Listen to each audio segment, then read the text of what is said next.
There were 3 ravens sat on a tree.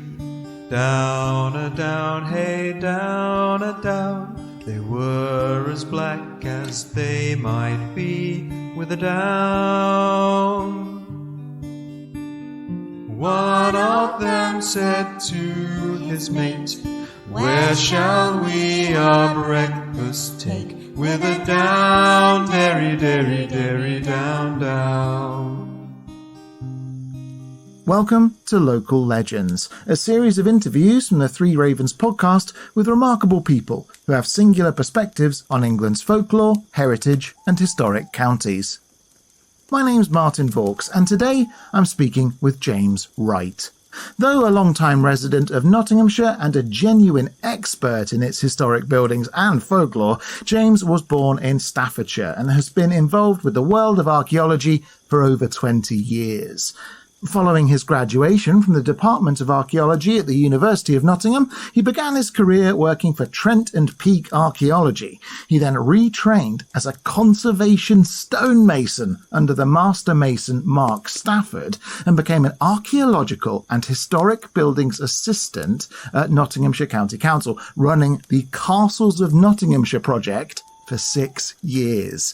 He then became a buildings archaeologist and historic stone specialist for the Museum of London, where he worked for another 6 years and was part of a team which won a British Archaeological Award for his work at Knowle in Kent.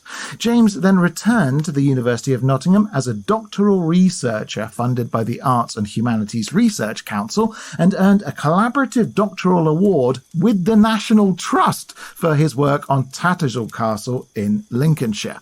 Alongside his research, James taught undergraduates in the Department of Archaeology and has worked in several areas of the heritage sector, including as a historic graffiti specialist. And you don't meet one of those every day. As you'll hear, James' principal interest is in buildings archaeology, something he'll explain, and he has experience of working on properties from the 11th to 20th centuries, including castles, great houses, ecclesiastical sites, civic structures, industrial and vernacular architecture. He has led major projects at sites including the Tower of London, the Palace of Westminster, Southwark Cathedral and King John's Palace in Nottinghamshire. And in case you missed that, King John's Palace in Nottinghamshire. Yeah, that King John, which is pretty darn cool, isn't it? It was in 2020, however, when James began writing the medieval myth-busting blog, and that project was then picked up as a book, Historic Building Myth-Busting, uncovering folklore, history and archaeology, and that very tome was published just this week. It's hot off the press, brand new and packed with super interesting stuff. Tales of hidden tunnels, spiral staircases being built to aid in defence, all sorts of folklore, history, art, sociology and psychology. In fact, James has just embarked on a massive speaking tour to promote the book, and if you can, do go and see him. He's a very interesting person, as you'll hear, and has so many fascinating stories to tell. You can find out more about him, read his blog, learn about the new book, James's other books, and find out all about his tour on his website at triskeleheritage.triskelehpublishing.com. For now, though, let's get into it. My chat with a local legend who's not afraid to take a pigeon to the face in his quest for truth, the one and only James Wright.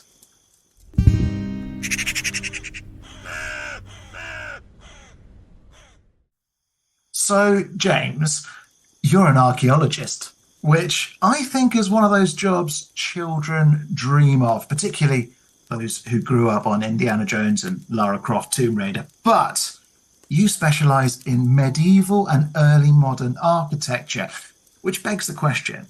Instead of running away from giant boulders or dual-wielding machine pistols, is your job, in essence, dealing with haunted statues and the ghosts of long-dead members of the clergy, particularly those bricked up within walls? Well, that's probably one of the more unusual questions that I've ever been asked.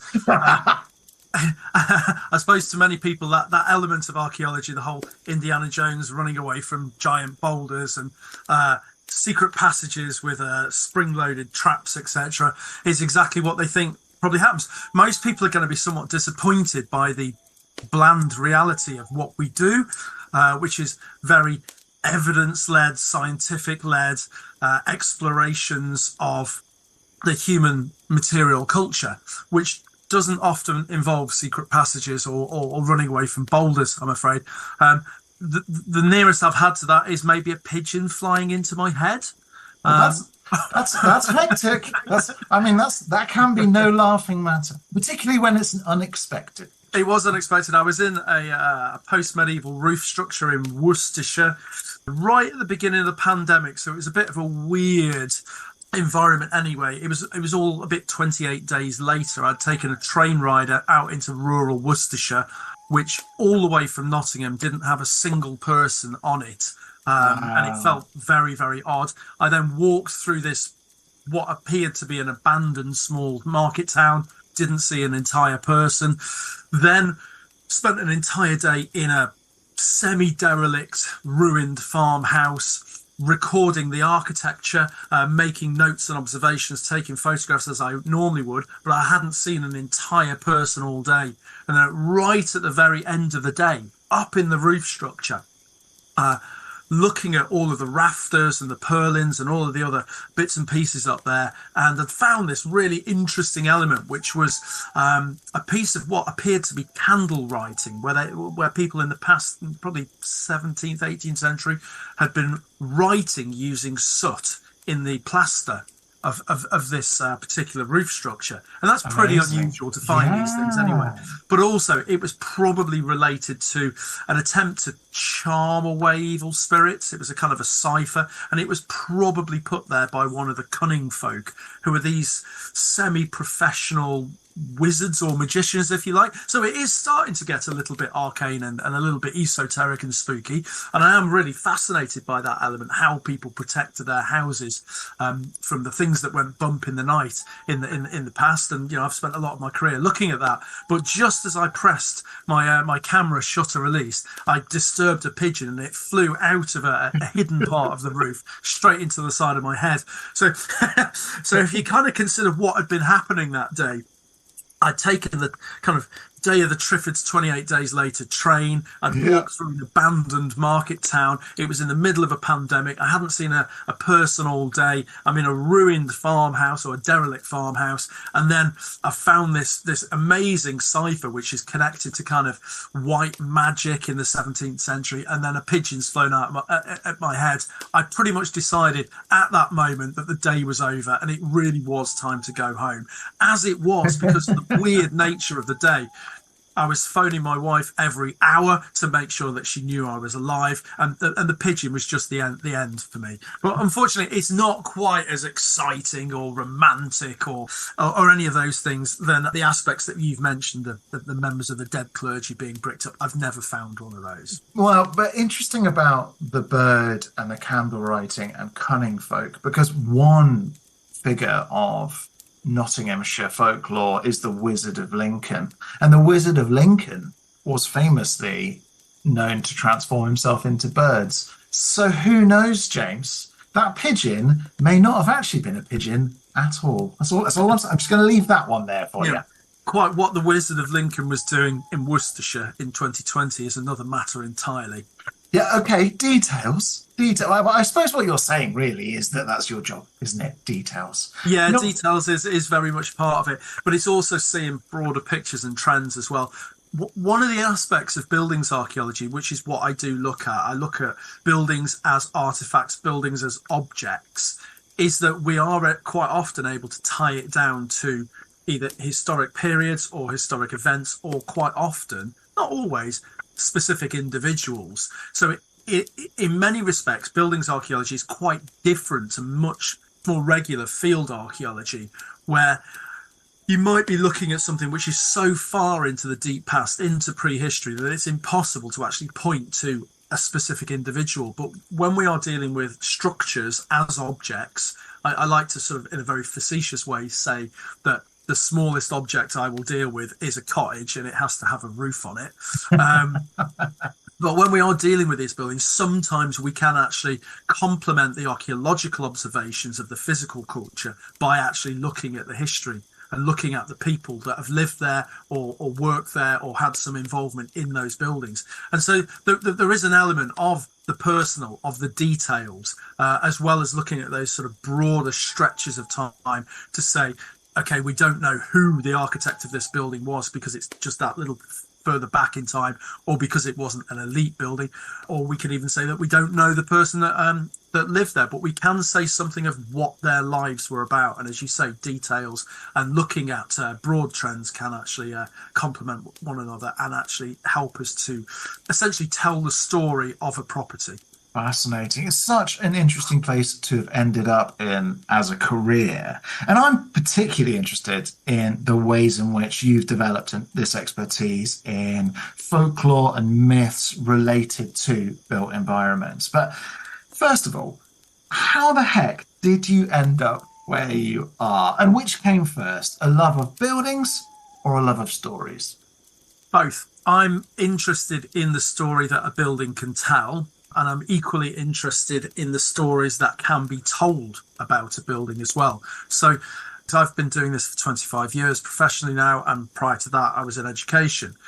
I've essentially turned my entire career into this analysis of historic buildings, but we have to be aware that not everybody has done that. So as a result, there are kind of what you might call misreadings or misinterpretations of historic buildings, where the stories, the tales, the yarns, the rumours, the legends, the myths, they do creep in. And I'm talking about things like stories of secret passages linking historic buildings, or that pub over there is built of ship timbers, or that the church has grooves in it which were left by 100 years war archers sharpening their arrows before they went off to fight at Crécy or Azincourt. These are all stories which are told legitimately about historic buildings. I'm not sure that they necessarily all have basis in fact and truth. However, they are still what you might call illuminative of the way that people think. Now, that still has a truth in it.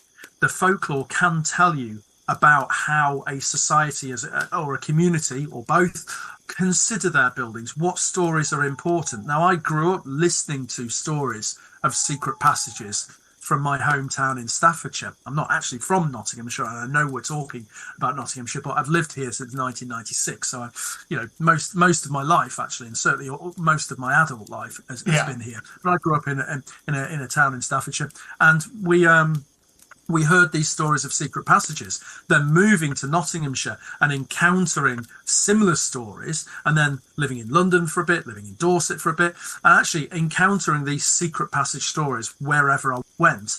You kind of get this idea that within storytelling, there are certain things that people are fascinated by. And it is often those sort of slightly spooky, arcane areas of buildings, the darkness, the idea that there might be a hidden trapdoor or a secret door which will lead you into another world, if you like. And it kind of links in many respects to the things that most of us or many of us grew up reading. So, I mean, I grew up on Enid Blyton, for example. There isn't an Enid Blyton novel without a secret passage in it. I then, at a slightly later age, discovered things like The Wind in the Willows by Kenneth Grahame, which has a very famous secret passage story in it, where the four animals have to sneak into Toad Hall to defeat the dastardly Stoats and Weasels who've taken over the mansion house, and they sneak in through a secret passage. And I suppose then moving on to things like Alan Garner with lots of writing which involves underground spaces, specifically the copper mines under Alderley Edge. I literally grew up wanting there to be secret passages under the landscape. And I suppose I spent a lot of my adolescence looking for these in the pub that my parents owned and just desperately hoping that secret passages would be real. So this kind of two-way effect of looking at older buildings and going and visiting lots of them during holidays and days out and living in a slightly older building from the mid-19th century. And then also this I suppose, literary inspired desire for there to be something that wasn't just the prosaic and the bland and the normal. And some people still want that, even in extreme adulthood. And I have a sympathy for that. So I have this interest in historic buildings, which developed during childhood and adolescence. But at the same time that was developing, I also developed this love of storytelling and folklore as well. And although many people will reject the folklore or reject the legends, they've remained important in my career. And certainly really in the last sort of 10 or 15 years, I've really come to understand how to gel the two together. Because when we do write the history of a property, it is important to also consider some of that folklore as well, because it will and has the potential to explain why buildings have been treated in the way that they have. If there's a particular belief that something occurred there, even if it didn't, that might have a knock-on effect in how that building is presented. So it's important to understand stories, and both are important to me. And I do try and juggle archaeology and folklore as best as I possibly can. I do feel that there is a middle ground, that it's a real knife edge that can be followed, and there are a small number of archaeologists that are sensitive to the storytelling as well. But it must be said, a lot will just outright reject it and don't see the value or importance in it, whereas I maintain that there is an importance in that storytelling.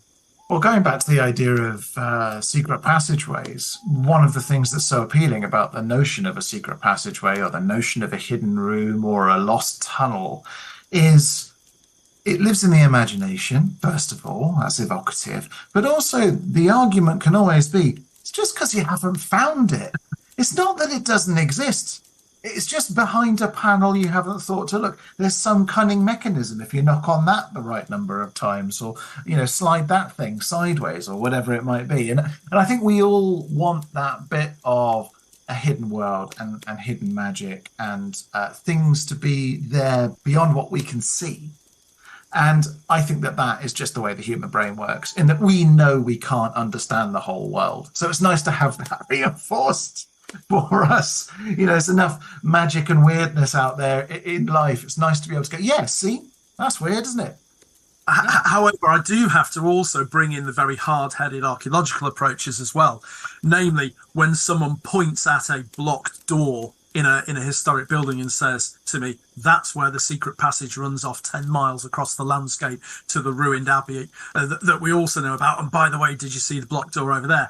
At that point, we do have to engage a little bit of the critical evaluation. and certainly one of the things that we are taught to do and we develop an expertise in is kind of spotting those misinterpretations. A blocked door does not necessarily indicate secret passage. There are probably more likely explanations for that, namely that there was a door, it led to a space beyond, that space may have gone, they've blocked up the door because they wanted to keep the rest of the building. There are more likely explanations, and it is retaining that hard-headed approach, that scientific approach, and that approach which is led by evidence and reason. It's not necessarily to reject the story, because there is still value in the story, but it's to say that actually there's probably something which is more likely in terms of the reality. And essentially that's what buildings archaeology is. It is looking at the material culture of a building. Many people may sort of say, well, why bother? Because the buildings are just there, they're stood, you can see them. Why do we need to analyse these archaeologically? And, to an extent, there's some sympathy in some quarters for that. People think of archaeology as delving, as digging, as excavation. But the thing that has become apparent in my career is that something like 95% of historic buildings have never been meaningfully researched in any capacity, whether it be archaeologically or from a folklore perspective. So to actually look at these things, you're often the first person to consider it from a point of view of training and expertise and specialism. And I think this, again, helps to explain why there are so many stories about secret passages or ship timbers or the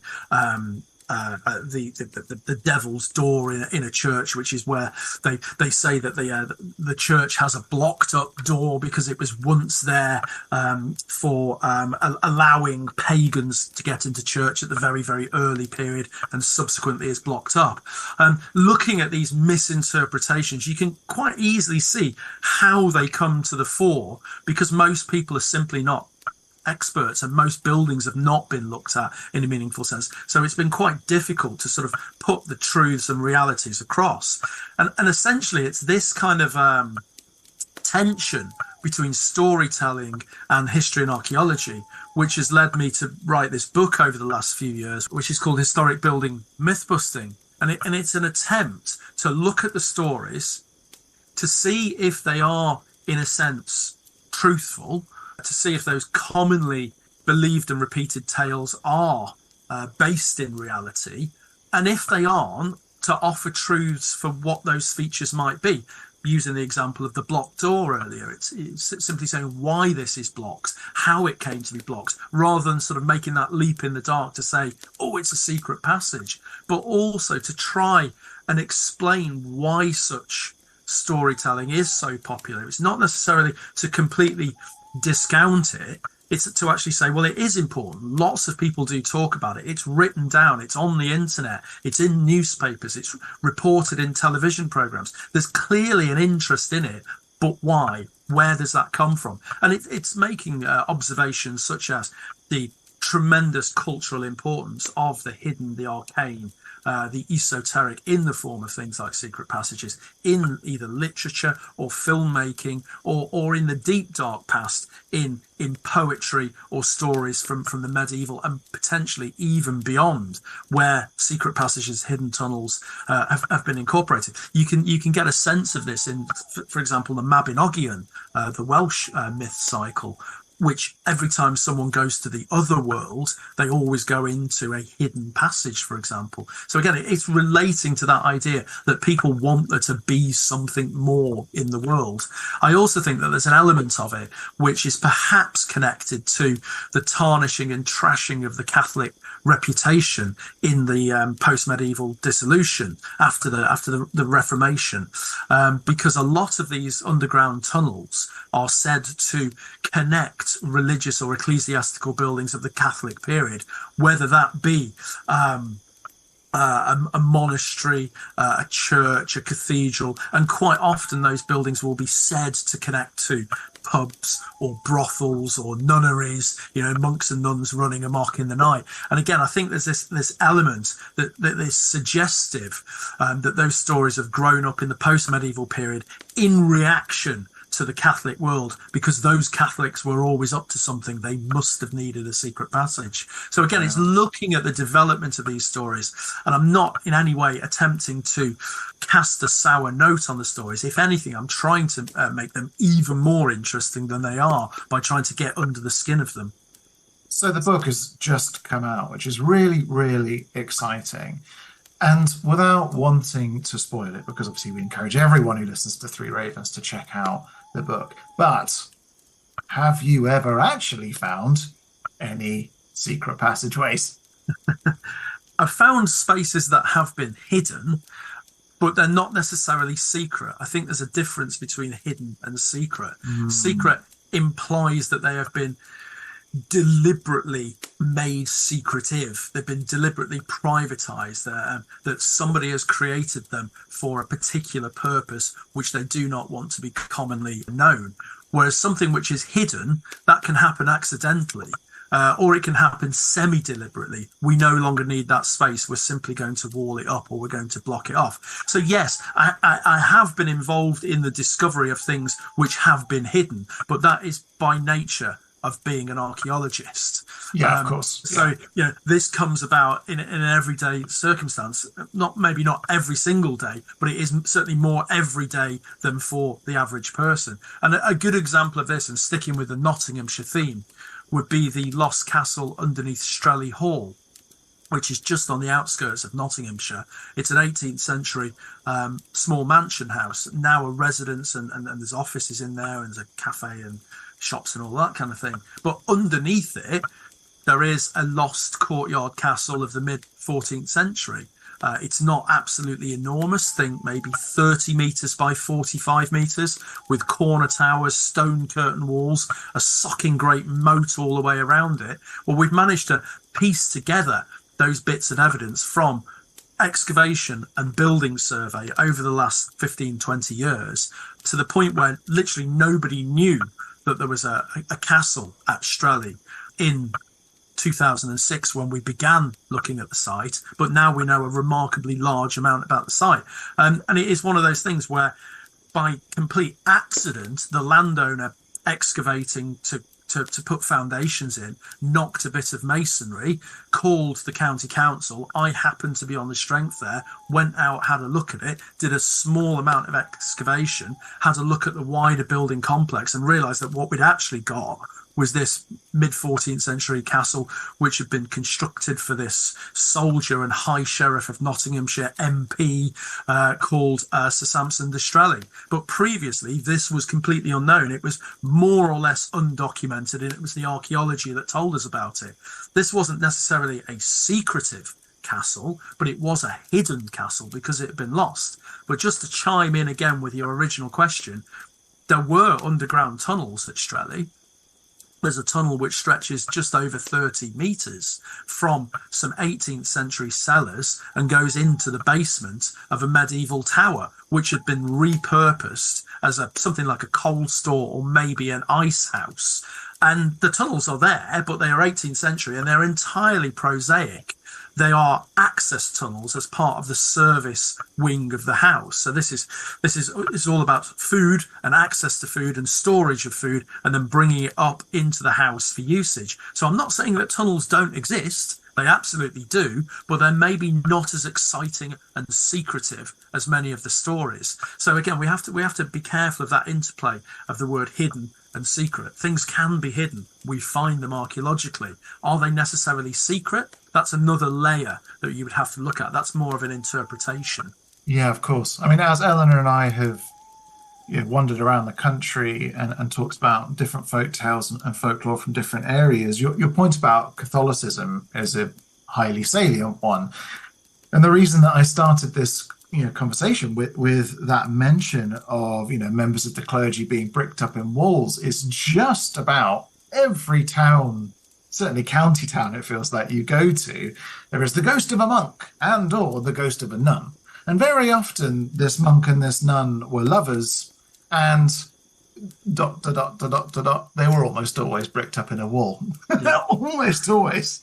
It's almost like these stories are universal, that they are told all over the place. And when I address, and again, I do this in the book, but whenever I speak, lecture, or appear on podcasts or whatever about secret passages and hidden spaces, one of the things that I'm at pains to explain is that it is a universal story. There is not a hamlet, village, town, or city anywhere in the country that does not have these stories. And when I speak about this in public talks, one of the things that I like to do at the beginning of the talk is simply to say to the people in the audience, tell me your local secret passage story.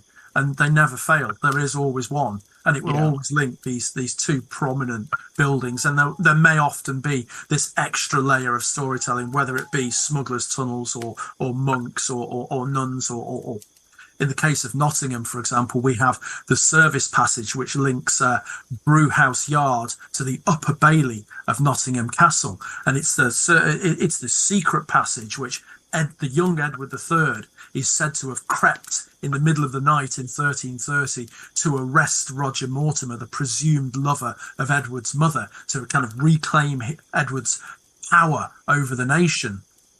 And there are these stories. Now, in the case of the Nottingham Castle story, the service passage does exist. There is one that goes from Brewhouse Yard, and it does go. It's just under 100 metres. This switchback tunnel, which goes up through the sandstone of Castle Rock, and it would have originally opened in the Upper Bailey of the castle. It's just that that's become a convenient tour guide story, because Edward genuinely did creep into a secret passage, or a passage, not a secret one, a service passage in 1330. It's just that it's not that one. Oh, wow. Okay. Yeah. Just a different one. Because that one's accessible and they can take members of the public down there, of course, the two stories become conflated. Now, the original service passage was actually further to the west. It came up into the Middle Bailey of the castle, and there are two accounts which very clearly tell us that that's the one that Edward took. The entrance to it has been found. It was known as Davy Scott's Hole, but it's no longer accessible. It's been blocked up entirely. It's just that that's a good story. You've got a service passage. Well, let's put the two together. It doesn't quite stack up because we know quite a lot about what happened on that evening. So sometimes you can see how these stories can be, shall we say, deliberately arranged for convenience. It doesn't make as good a tour guide story if you say, well, Edward crept into this passage, but it's over there and we can't get into it. Whereas if you can actually take people into a service passage, show them the architecture of it, and it's a pretty big thing with these medieval steps going all the way down to the brewhouse yard, and say this is where it happened, it's more likely that people will believe it. It's more likely that the story will stick. So it's about how you couch these stories sometimes. I also think that, to take tunnels as an example, there's a kind of magic involved in a lot of architecture where somebody who is a builder or somebody who knows a lot about architecture will look at a building and understand exactly how it's staying up. But even with a tunnel, often going through a tunnel, you think, how was this made? Why isn't it falling in? There's something uncanny that happens to the human brain, particularly when we're children. I think, even as an adult, sometimes people don't like necessarily going underground. And likewise, they don't like enormous heights. And looking at, churches and cathedrals, huge buildings, even archways, and understanding changes in archway technology over time that enable different loads to be held and so on and so forth. I mean, there's the physics and science aspect of that. There's the art aspect of that, where you're looking at the beauty of the thing. But there's also, for the person, the layman, I guess, who doesn't understand it at all, there is, I think, a magic to when you see these things, and just they defy your understanding of what was necessarily possible. If you were to try, you would not be able to manage it. Therefore, to a certain extent, how did anyone manage it? Within Nottinghamshire, we're quite fortunate to have a really impressive cathedral. Well, it's now a cathedral. It was originally built as a minster, a preaching church at Southall, which is over to the north of the county town. And this is one of the strangest places in the county, if not the Midlands. It's essentially a small town, not much bigger than a village, which has a cathedral-like building in the middle of it. And wow! I was there very recently with a large group of people, and these people were experts in the history of architecture. But even there was a sense of awe and wonder at this tremendous structure, which was originally built in the first half of the 12th century, although that is built on top of and around earlier buildings as well, which we've sadly lost. We've got this 12th century building which survives, its nave, its transepts, its crossing tower, and then you have a 13th century, very, very austere, very beautiful, stunningly lit East End. And then within, there are gorgeous spaces which involve a beautiful choir screen, which is completely covered with carvings of leaves and foliage and little creatures and grotesques and human faces peppered throughout. And just across the way, the very famous chapter house, which has the incredibly famous naturalistically carved leaves of Southall, which Nicholas Pevsner, the architectural historian, wrote so much about. And again, peppered amongst all of these are lots of foliate faces peeking out. There's dragons, there's woodland creatures, there's pigs, there's dogs in there. It's an amazing space, and it is one that even for people who are very cognizant of the history of architecture and of engineering, it can still instill this tremendous sense of wonder that these buildings were created to inspire awe, and certainly they still inspire stories. So going back to this idea of the story that is told versus the story that was intended, when people go into the chapter house and they see all of these beautiful naturalistic leaves, which can be identified as if they're in the woodland canopy, they are simply rendered in stone. There are lots of people who point at the green man within and say, that's a a figure that's a leftover from the pagan moment. These are vestiges of woodland gods or fertility goddesses, and that they come to be venerated by latter-day neo-pagans, Wiccans and the like. And yet, that's a modern-day retelling or a modern-day interpretation. That idea of the foliate head, the face, the mask peering between the leaves, what's often called the green man, that interpretation is really recent. We're talking early 20th century. Nevertheless, it has been one that has been picked up and run with. It's difficult to go to somewhere like Glastonbury and not find lots of green men models or wall plaques which are being sold with the pagan market in mind, for example. And yet these figures, these foliate heads, were not created with that in mind in the first place anyway. They are there as a kind of a reminder of the idea that there is kind of sin and temptation involved in woodlands. Woodlands in the medieval period were considered to be alien or other. It was the place where the outlaws roamed. And of course, with regard to Nottinghamshire, that's incredibly pertinent given Sherwood Forest and Robin Hood and his many merry men and the likes. There's a connection between leaves and the idea of the fall of man.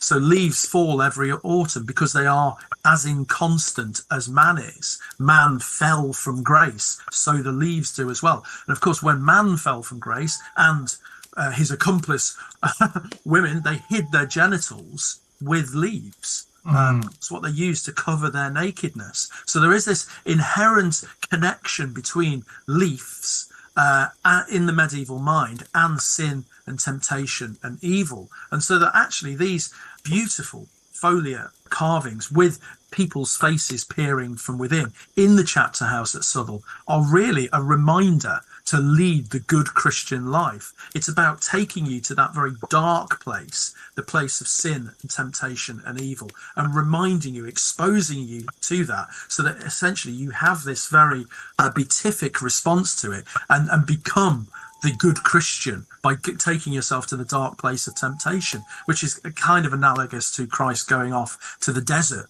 to be tempted by the devil in the Bible. So some people might take these beautiful carvings just as that, rather fascinating, enigmatic, beautiful sculptures. Other people might take them as evidence of an undercurrent of paganism and as a reminder of fertility and the renewal and rebirth of life. And there's a validity to that, but it is a modern day interpretation. Whereas the archaeologists and the architectural historian will want to find out, well, what did that mean for the people who actually created it? And again, what I've been trying to do in this book on historic building myth-busting is to try and balance all of those interpretations and impressions to say that things can change over time, but just because we believe this in the modern period doesn't mean that that's how people thought and believed 600, 700, 800 years ago. Symbols change over time. Of course they do. I mean, my area of academic interest is primarily English Romanticism and European Romanticism. So a lot of what you're talking about there with this idea of changing interpretations ties, in my mind, to notions of the sublime in particular, i.e., encountering art or encountering things in the world, often natural features, that kind of blow our minds and leave us in such a state of wonder that we experience a kind of cognitive dissonance where so many things hit us at once that we are moved beyond the rational. And that, you know, explosion in thought and art that happened in the late 18th century into the 19th century was in direct response to Enlightenment concepts of we can measure everything, we can test everything, we will find the answers to everything. And some of the outcomes of that, as I think we can see in our modern days, aren't always great. There is a kind of coldness to some rationalist ideas and empiricist ideas that perhaps aren't as humanist, we might say, as some of the storytelling tactics that we might use to cope or explain or address the world. This is something I've definitely picked up on again, right, in this book. if we go back to the secret passage element, it's not a romantic Gothic novel without a secret passage. No, yeah. The very, very first one, The Castle of Otranto, involves an escape from a castle down a secret passage into the local parish church. It's there right from the moment. This idea of introducing the spooky, introducing the unexpected into the Gothic novel is there. And again, it's still picking up on that idea of Catholicism being a little bit naughty at that period in time. Even in the later 18th century, this is still before Catholic emancipation. There's still so many areas of public life where Catholics are not allowed to become involved in legally. There are still plenty of Catholics around, but they haven't been experiencing the Relief Act, which happened in 1829. So there is still this undercurrent of Protestantism and Puritanism, which suggests that anything connected to the Catholic past is a bit naughty. Now, if you put that together with what's going on and growing during the particularly the later 18th and earlier 19th century, namely this kind of rise in empire as well, this rising kind of nationalism, and much of that romantic literature and the sublime and the picturesque movement in this country is as a direct result of England's wars abroad. The fact that they do stand against the Napoleonic Europe, so that the Grand Tour can no longer go to Greece and Italy. So those posh aristocrats are forced to, oh my God, they're forced to look at what's in their own country. And this gives a beginnings to the antiquarian movement, but it also instills a pride in Britain and the British, and that leads to an interest in folk tales and the archaeology and antiquarianism of these isles as well. And that's a really potent and heady mix where you're kind of screwing and wringing those things together. And you can see how in a period of time where there wasn't necessarily a scientific archaeology or a full understanding of the passage of architectural history, you can see how so many stories can be dropped in. There's a lot of wishful thinking that goes on in that period as well. But this idea of the romantic is part of the antiquarian as well. The two are not separate. You know, this is a period where magic and science are still in a sense interconnected, or certainly at the earlier period of that, in the later 17th and early 18th century. You can see that there's a very, very heady mix going on there. And so this leads to all sorts of oddities that come out of that moment. So we've already discussed secret passages, but there becomes a real pride in anything which can be pointed at, which might in some way connect to great military and naval victories. And you can see where that might have come from, given this pride in Britain, this sort of a standoff with France, and at the same time with Spain as well, and this kind of revivalism in the interest in the medieval. So we start to see stories about these funny grooves on parish churches, which are said to have been created by archers who were sharpening their arrows before they went off and fought in the 100 Years' War. And again, you can see how that might be a really attractive way of localizing these massive national stories, that the local boys from this village went off and fought at the Battle of Azincourt in 1415. Well, that's such a massive boys' own adventure that how can you make that understandable readily to a local audience? Well, they were trying to do that because we have that folklore at places like Wilford, just to the south of Nottingham, where the parish church there has these grooves and the story, and it's explicitly connected to soldiers going off to Agincourt. So you can see how these stories, they kind of take something which is almost too big to comprehend and then boil it down to the local level at a period in time where there is this tremendous pride in victories against the French, which are happening in that moment in the 18th and 19th centuries, but they're also looking back to when that happened previously. And similar occurs with the stories of ship timbers. Now, we're about as inland as you can possibly get here, yet there are still countless timber-framed buildings which are said to incorporate timbers in their framework, which have been brought from ships, often warships, and quite often the story goes that they've been brought from particular actions. So again, in that local moment, we can see people saying, well, the old ship at Worksop, way up in the north of the county, that was built partly, or rebuilt partly, with timbers which were reclaimed after the Battle of Trafalgar in 1805. Now, there's absolutely no truth in that, because not only is the old ship at Worksop a long way inland, but it's also a bloody long way from Cape Trafalgar. So we've got this story which is so improbable, and yet people believe it. And it's out there in the literature, it's out there on websites, and people repeat it. Because again, it's a way of making those massive national stories and that kind of pride in the military and naval record of Britain and England in particular. It's a way of localizing them. So that tremendously potent romantic movement has a lot to answer for in the development of these myths.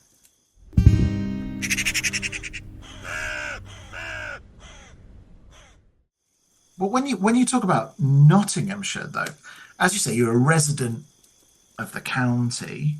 You've already mentioned a big name of something that kind of moves beyond the rational, and that's Sherwood, of course. But how do you think the county is seen in England more widely? Like, do you think people know much about Nottinghamshire, or is it just like part of the East Midlands to the average bloke on the street? Well, I think most people are aware of Nottingham as the county town. And it has a reputation. It's very well known on the music scene. If a band is going to tour Britain, the UK, they're probably going to come to Nottingham, so it's well known for that. It's well known as a big university town. There's two very sizable universities here which have been going a very long time, and that brings lots of people in, whether it be students or their friends or their families or whatever. It gives people a glimpse of the city. And it's also really well known, particularly regionally, as a centre for stag and hen do's, and it's known as a bit of a party town. That said, it does also enter into the news for unfortunate and unpleasant events. It's been in the news again recently about the very tragic stabbings which occurred recently, and it has been known and still occurs that there's quite a lot of gangland crime in the city. So there's the naughty side of Nottingham as well. But I think that does kind of fit in with some of the older stories of the city. And also the county as well, that it has been known for a very long period of time as quite rebellious, that we've had revolts here, that we've had subversion and sedition here, whether it be the 18th century cheese riots, when they put the price of cheese up. Yeah. And the city rose up, and there was 3 days of unfettered rioting, with the Lord Mayor being bowled over by a massive cheese. I hope you chose that term, unfettered, deliberately. Very good. Yes, but there was a period of time where if there was going to be a bit of a ruckus, then Nottingham was going to get involved.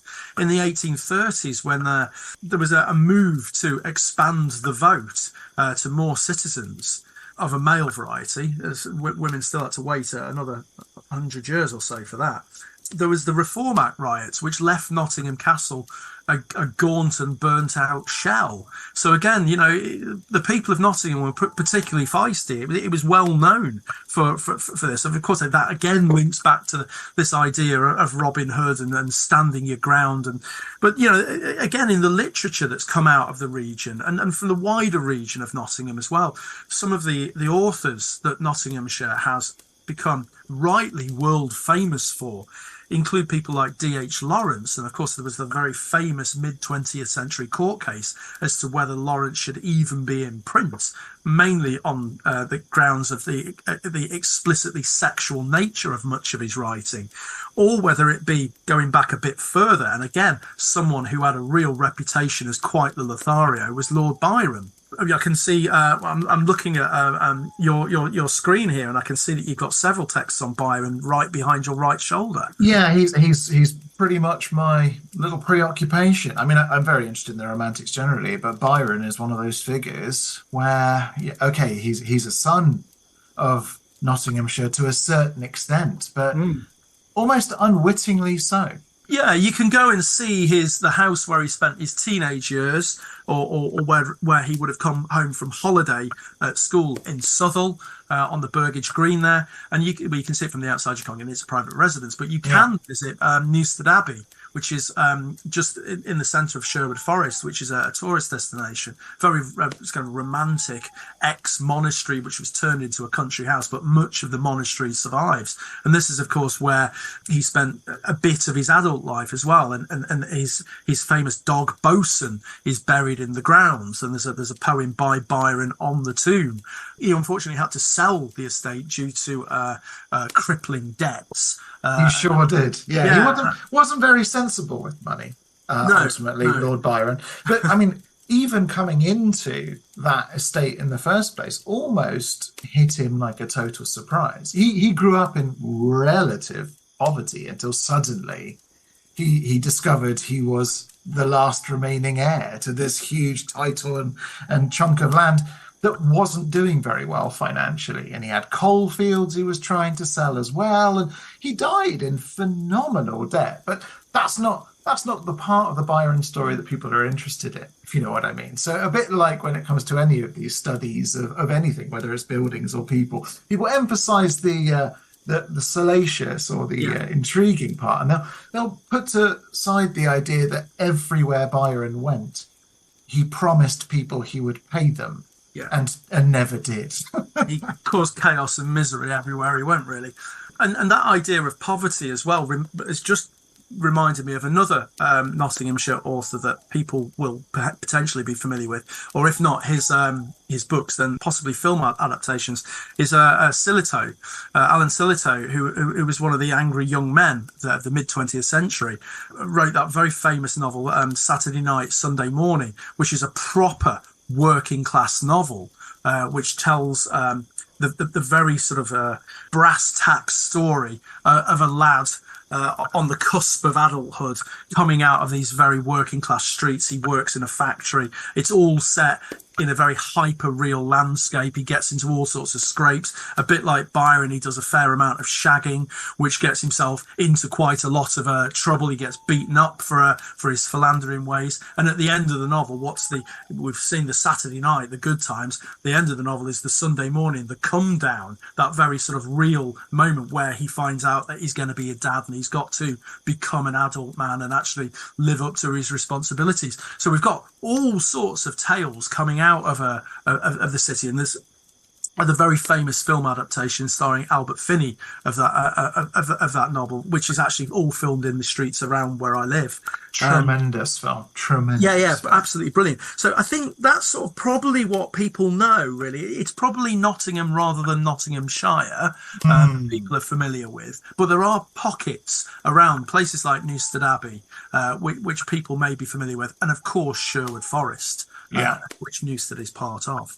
And so, and to be clear for anyone listening, you're no officially appointed ambassador for Nottinghamshire, but if I were to invite you to try and occupy that role for just a moment, particularly for listeners from outside the UK, and perhaps thinking about the county a bit more widely than just Nottingham, as you said, how would you describe the county? What's Nottinghamshire like?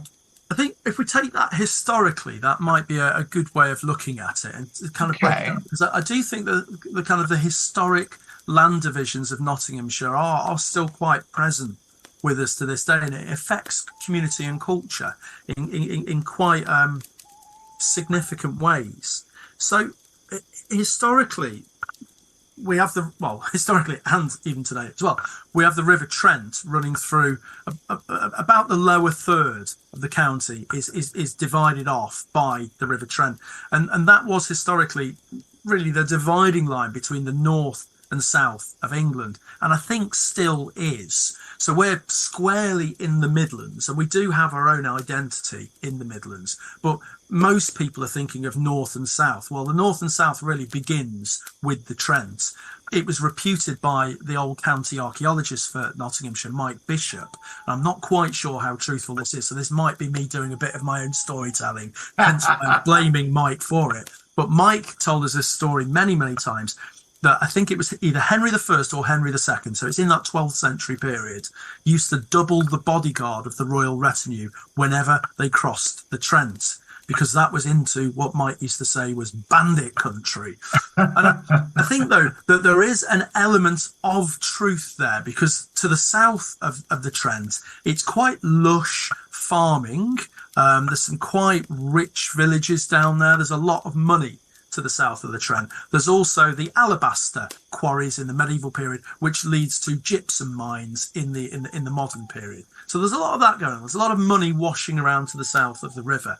You go over into the north, you've immediately got Nottingham. We've already covered that to some degree. But you're then into the limestone belt, the magnesian limestones, and the coal fields, which are primarily to be found to the west of the county and then moving up into the north. And that's very much the area of Sherwood Forest as well. Now, Sherwood was hived off as a royal hunting reserve. We're not quite sure exactly when it occurred, but it's somewhere in the late Saxon Norman period, probably because it has more impoverished agricultural soils. So they're not as rich and as lush as they are in the clay to the east, or down to the south of the river. So there was something different about the Sherwood area. And that certainly leads to this massive hunting reserve, which is so famous from folklore and film and stories and the like. But this was somewhere where people could not, say, carry a bow and arrow. They could not take their cart off the King's Highway. Their dogs had to be have their claws clipped, basically to preserve the beasts of the chase. Now that then has a knock-on effect in the post-medieval period, because again, it isn't this primary agricultural land. So what ends up happening is they find out that there's actually coal there, and this is occurring from the 15th and 16th centuries, and that develops into a massive industry.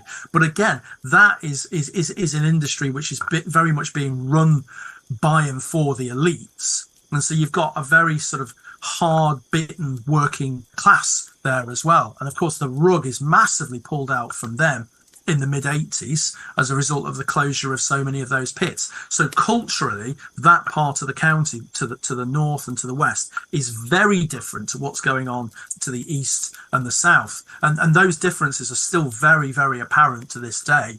You know, you've got very well-heeled villages and market towns to the south and to the east, but the areas to the west and to the north are still to this day experiencing extreme poverty and extreme difficulties, and there's lots of social deprivation going on in those regions. How about we think about the East Midlands and Nottinghamshire within it?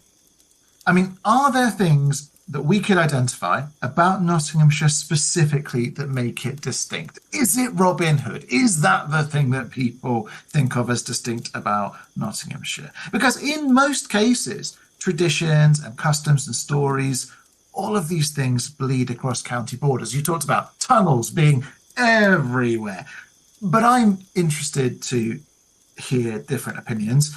Is Notts its own thing, or is it, and apologies for my pun now, not?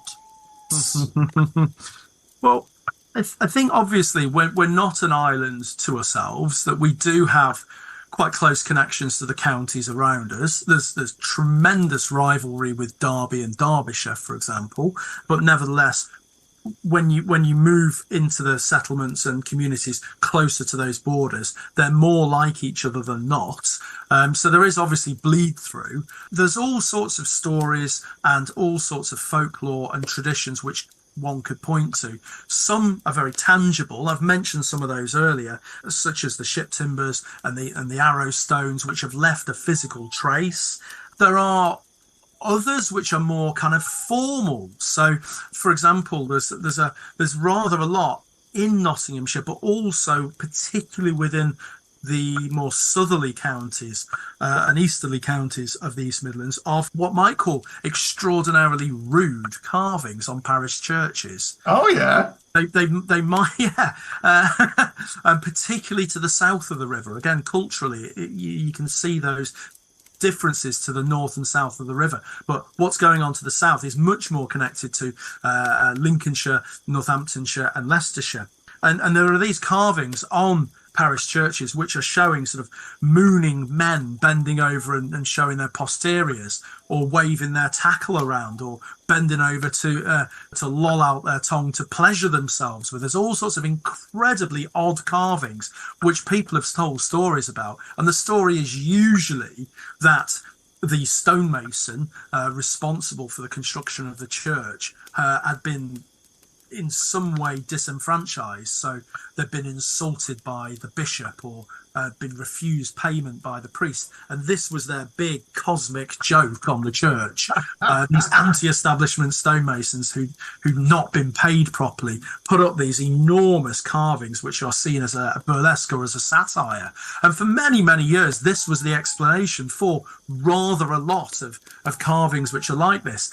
One of them, although this does come from slightly further north, but it is to the east of the county, so it's connected more towards Lincolnshire, is an enormous 2-foot high carving of a demon, and he's got his mouth open, and within the demon's mouth is a little man who's bending over, and you can sort of see he is described by the stonemason in an anatomically correct manner. He's got this massive cock and balls and a sphincter pointing out, and this is facing onto the village street, and you can kind of see how these stories might grow, that people would sort of say, well, of course this must be a stonemason having a bit of a laugh. You can't imagine the Catholic Church patronising that in the 15th century, except for the fact that you can, because we know rather a lot about church patronage, and they had absolute say on everything that went up there. There might be a little bit of leeway artistically, but every single theme is going to be represented. And this goes back again to this idea of what I was talking about previously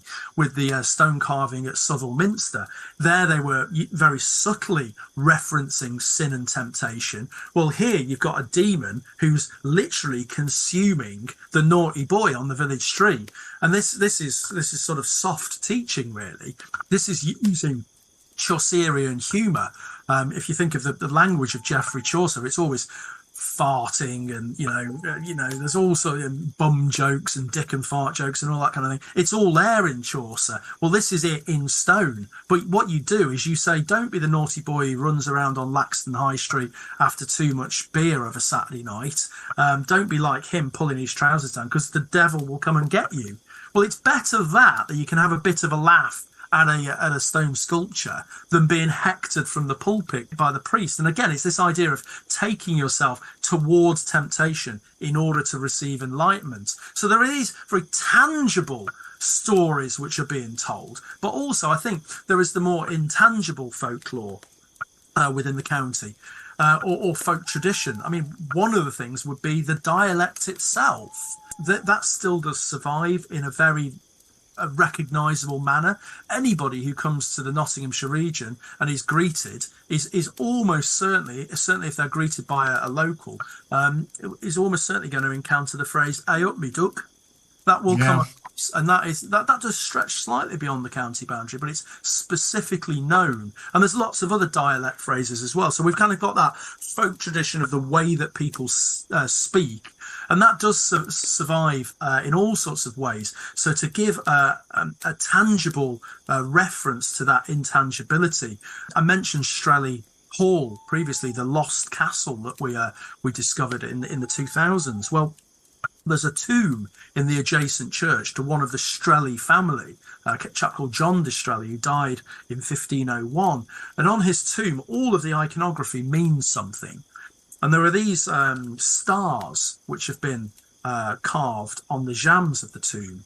And it struck me a few years after first visiting this tomb and seeing it, that when you actually render the word star in Latin, it comes out as stella, which is actually what's called a rebus on the word strelly. So the two sound quite similar. Of course, yeah. Dialect. So stella sounds very much like strella, which is how the locals pronounce that place. Stella for star, strella for the village. So the dialect is important in all sorts of different ways. And sometimes you get that crossover between the tangible and the intangible. But in terms of other intangible stories, we've got all the stuff that most of the other Midland counties have got. Our holy wells, such as the one at St Anne's, which now has very fine allotments planted around it. When I used to work at the Trip to Jerusalem in Nottingham, we used to have mummers coming round and doing the St George play, which again can be seen elsewhere. I think there's the either the highest or the joint highest permanent maypole in the country is erected at a village called Wellow, up on the edge of Sherwood Forest. There's various folk songs which come out of the county, and there's still quite an active folk scene. My local pub has a folk group that meets there every Thursday evening.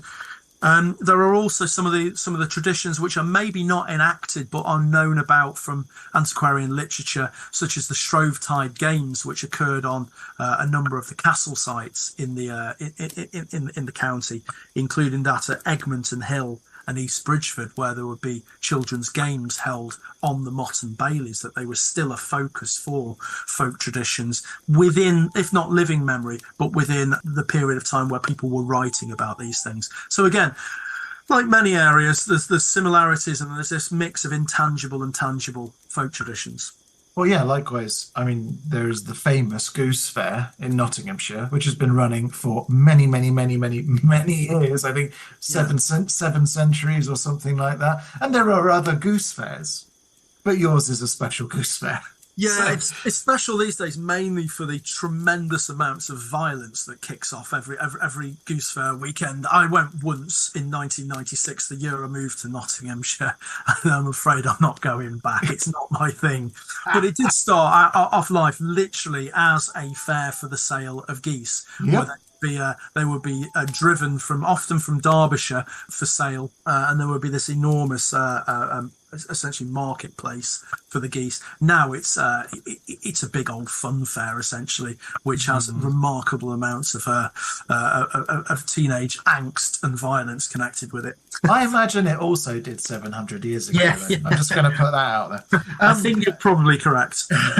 Okay, so if we direct our attentions to Nottinghamshire's folklore specifically, and you've given so many fascinating anecdotes already, but is there a particular local folk tale, or there may be more than one, but is there a favourite, and why is it a favourite? Well, we've been skirting around this for the last hour, really, haven't we? But you can't get away from the fact that probably the thing that Nottinghamshire is most famous for is Robin Hood. Yeah.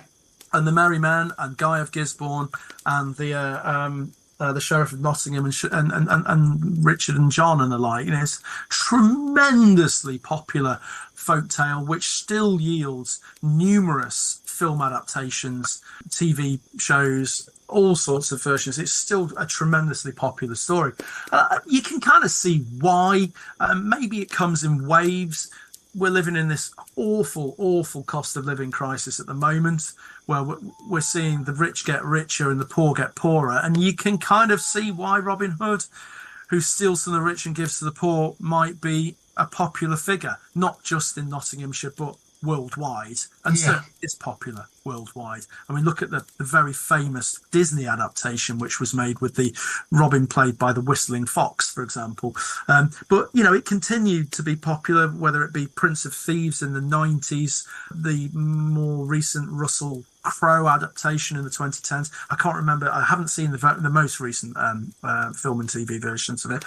For me, though, I got into it very much through the 1980s Robin of Sherwood TV adaptation, with initially Michael Praed, latterly Jason Connery in the titular role. I liked the darkness of that storytelling. I liked the very overt paganism of it. It really resonated with me. I was far too young to watch it when it first went on, because it's really violent. It was on a Saturday tea time in the 1980s. I was about 6 at the time. I should not have been allowed to watch it, but it gave me a lifelong love of those stories. I got to go to the Russell Crowe premiere because I did some work around that. There was lots of sort of outreach work and that kind of thing. So I've been involved in elements of the Robin Hood story, if not necessarily as a deep scholar of the subject, but it is living in and working in Nottinghamshire, particularly as a medievalist as I am. You cannot get away from it. I think historically, though, there's been a bit of a reluctance to play on that by, in particular, the local authorities, the councils in the region, have for some reason shied away from it. And it might be because it's this idea of selling the outlaw. Yeah. Do you necessarily want to broadcast that your famous legendary scion was essentially a criminal, Yes. criminalized for his activities? Yeah. And I think there's a difficulty there for authorities, but you can really contrast. And I don't think it's just the councils either. I think it's lots of local businesses as well. For example, if you go down to Tintagel in Cornwall, it's, King Arthur tea rooms and Guinevere's hairdressers and, Lancelot Inn or whatever. Literally every business has got some connection to the Arthurian myth. And they've really gone to town with it. They've got this fantastic, beautiful, romantic island castle down there as well. It's not like that in Nottingham. There's only one or two businesses which kind of play on it. And really the local authorities don't make a big deal of it at all. It's almost like there's an embarrassment about it. And I think that's wrong in all respects, because, yes, he may have been criminalised for his behaviour. But I suppose if you look at the purity of the story, he was standing up for the people. He was looking out for the oppressed. And that surely is one of the greatest morality plays of all time, and that should be supported and looked after. Whether or not there ever was a Robin Hood, well, I mean, lots of people have sucked to their teeth and ruminated on that and all of that, and it's not really something I want to get into. But what I can say is that if you do look at the history of the development of the myth, the legend, the story, however you want to put it, there are certain things which do resonate. So the first mention in the historic record of Robin is from the 1370s. It's from Langland's Piers Plowman, where there's a kind of a criticism of a priest who knows the stories of Ranulph of Chester and of Robin Hood, but doesn't know his Our Father, the Paternoster. He knows his folk tales, but he doesn't know what he's supposed to know. That's the very first mention of Robin Hood in the literature out there. And it's kind of it kind of indicates that by the 1370s, these stories must already have been very popular. But when you actually look at the kind of the more developed, earliest written accounts of the Robin Hood stories, which come a little bit later from the 15th century, you can start to see that he is set within a particular time frame. And it's not the period of Richard I and Bad King John in the late 12th, early 13th century. It's actually a little bit later, what's probably the later 13th or more likely the earlier 14th century, because the king in question is always referred to as Edward. So that's got to be after 1273 when the stories are set. And of course, you've got your first mention at about the time of the death of Edward III. So there've been Edwards for about 100 years, from 1272 through to 1377. Edward I, II, and III. So it's set during that period. What's really struck me when I've looked at this and I've looked at that period is that there was a lot of problems, not just in England, but specifically in the East Midlands and in Nottinghamshire at that period of time, which did lead to a lot of social deprivation. And sometimes you get asked on podcasts and like, if you could live in any period, when would it be? And my answer to this is a kind of an anti-answer. It's not the 14th century. Yeah. You can drop me in the time machine anywhere but the 14th century, because it was a rotten time to be alive. Right at the beginning of the century, you've got this environmental catastrophe, which I'm sure we can all appreciate at the moment, where you start to get what's called the Little Ice Age. The temperatures drop. There's much more rain. It leads to very, very cold winters and wet summers. That almost immediately has a knock-on effect, and you get a massive famine. There's also plagues as well. Yep. This is of the animals. And then, of course, you've got the bubonic plague. You've got constant war with France, constant war with Scotland. It's just not a great time to be alive. Really, it's the first time since the Norman conquest that the population drops, and it drops, of course, massively in the mid 14th century and continues to dip down for quite a while because the plague returns. So you've got all of these massively enormous problems going on. And if you then take this at the microcosm of what's going on in Sherwood Forest, there's a period in 1315-16 where Edward II comes and overwinters at his great palace in Sherwood Forest. And he spends 3 months there with his great retinue. And this is hundreds, if not low thousands of people. And they've eaten everything for miles around. And he's sending rangers out over the Trent into Lincolnshire, which is kind of 30, 40 miles. And you can imagine if they're going that way, they're going the other way as well, etc. So they've eaten everything. Meanwhile, the local population are absolutely destitute. They're absolutely starving.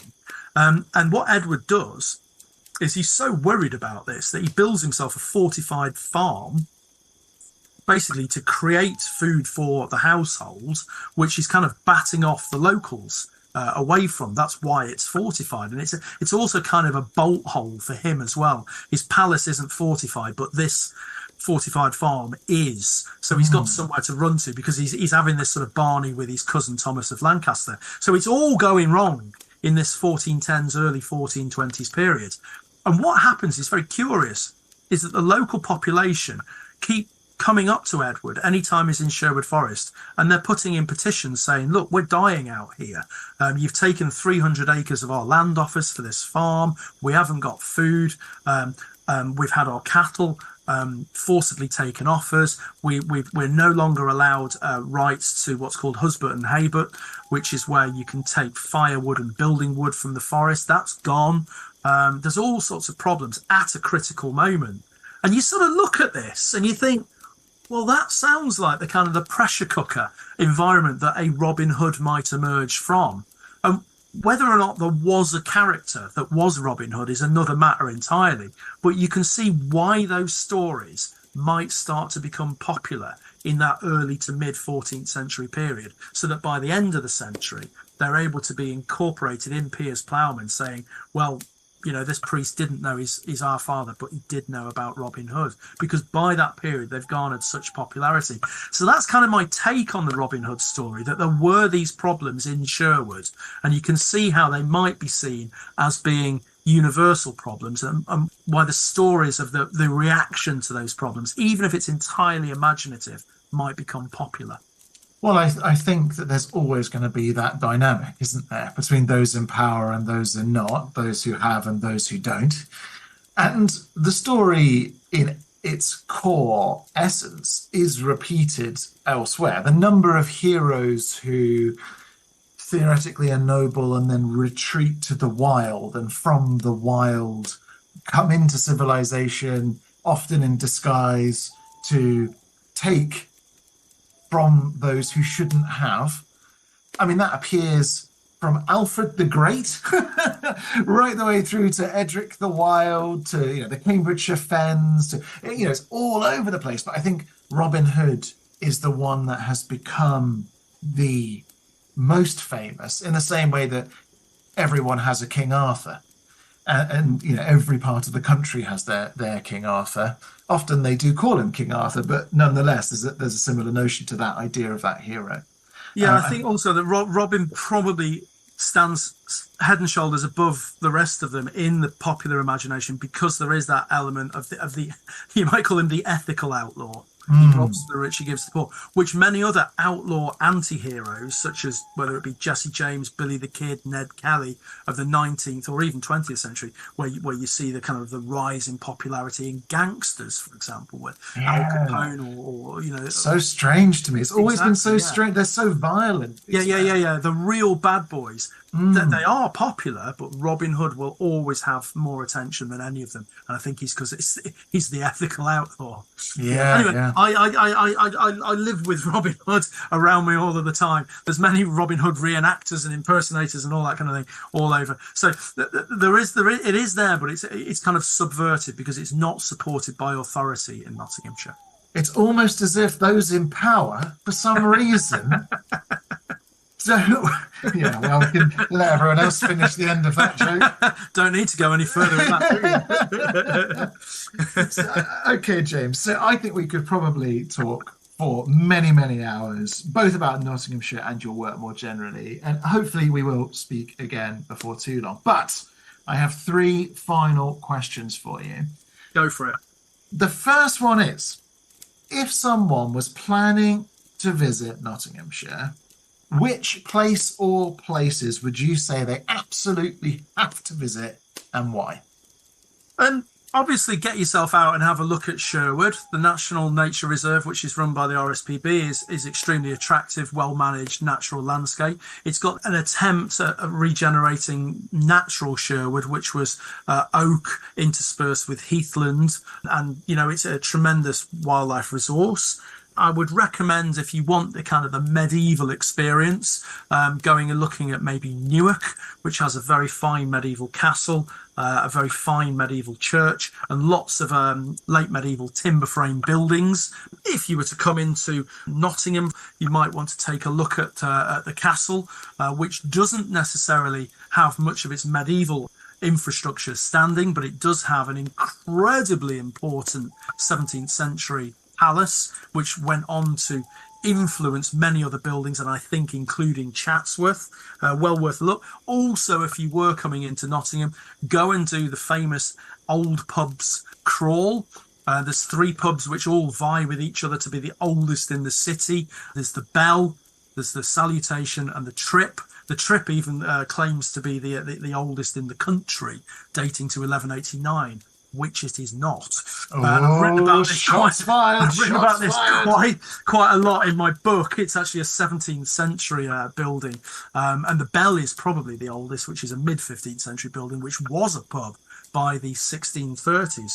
But the other place to go to, and linking in with this idea of ancient pubs, is Southall, which I've mentioned a couple of times in the podcast today, with its gorgeous minster. But directly opposite the Minster gates is the Saracen's Head, formerly the King's Head, which is certainly the oldest pub that we have in the county, dating to the 1460s, purpose-built inn. And this is something which I cover in the final chapter of the Historic Building Myth-Busting book. It's looking at claims to be the oldest pub in the country.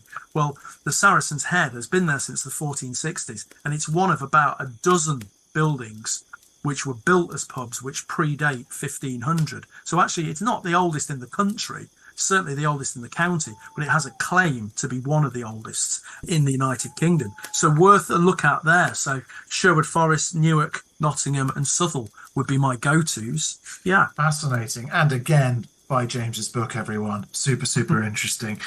Okay, second to last question. What's one thing about Nottinghamshire, so a piece of law perhaps, maybe a tradition, or maybe a misconception? The key thing is something you think is important to do with the county's history or culture that you would like people to take away from our conversation. I think it's, as we've discussed on 2 separate occasions in the podcast, it's this history of rebellion, revolt, sedition and subversion. The fact that there have been these characters stretching right the way back into the deep past who have maybe looked at the world in a rather different way and have, against all adversity, managed to become extremely popular as a result, as asking the awkward question or presenting the world in a different way to the norms. And, it's people like the Robin Hood myth or those authors such as Lawrence, Sillitoe and Byron. I think it's that history of revolt and subversion, which I think is tremendously important to the culture and the storytelling of the county. Wonderful. And last question. If people want to learn more about Nottingshire's history and folklore, where would you recommend they look? Well, aside from dipping into my book, obviously, which covers lots and lots of the places that we've looked at today, and I am about to start doing bespoke lectures on the kind of myth busting of stories in the county. Probably the best repository to go and have a look at, and this is actually quite a new repository as well, would be to look at the transactions of the Thoroton Society of Nottinghamshire. And that's the county journal, which looks after conservation, geology, geography, history, archaeology, and folklore as well. And that's been going since the later 19th century. Well, just recently, we've managed to get all of the transactions digitized, and they're now available to view for free via the Archaeology Data Service, which is run by the University of York. So all of those great stories, all of those detailed histories and archaeologies and studies of the county are there now to read wherever you are in the world. And you can pick those up Some of them are going to be so detailed and so local, but there's literally hundreds, if not probably thousands of articles available on those. So that's the transactions of the Thoroton Society of Nottinghamshire, and I'm a proud committee member of that. So really pleased that we've finally been able to get that digitisation project over the line. But that's probably the single most significant repository of information on the county. Amazing. That sounds incredible. It feels like a rabbit hole I'm going to spend a lot of time falling deeper and deeper inside. But thank you so much for speaking to me today, James. It has been such a pleasure. You're welcome. I've really enjoyed having a natter about knots.